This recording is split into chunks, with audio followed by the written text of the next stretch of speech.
महाप्रभु जगन्नाथଙ୍କ जमीर सुरक्षा पाई 2003 नीति आधार में प्रक्रिया आरंभ कर आईन मंत्री कहते पाखापाखि 58,000 एकर संपत्ति महाप्रभुंकर अच्छी 36 रु 37,000 एकर कागजपत्र रही। खोर्धा जिले में अनेक खनि खादान महाप्रभुंक संपत्तिर अंतर्भुक्त। जो मैंने जबरदखल करते चिन्हट कर श्रीमंदिर परिचालना कमिटी और आईन विभाग निष्पत्ति नहीं।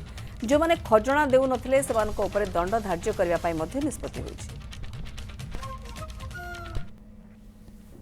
पाखापाखि 58,000 एकर भूसंपत्ति अच्छी महाप्रभुंकर से 36-37,000 एकर समस्त प्रकार कागजपत्र आरंभ कर समस्त तार स्थान इत्यादि इत्यादि तार पूरा डिटेल्स आम पाखे एवं भी अच्छी।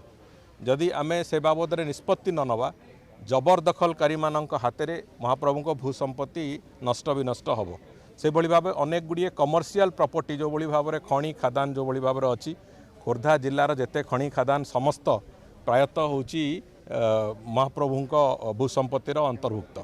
मैनेजिंग कमिटी एवं विभाग उभय निष्पत्ति नहीं जे जो माने एभलिया कार्य संपृक्त थिले से माने किए से सेटाकू आइडेंटिफाई करा जिवो एवं सेमानक उपरे जोटी लंबा समय धरिकी माइनिंग पैसा जो माने दौ नथिले खजना दौ नथिले सेमानक उपरे दंड धार्य करा जिवो।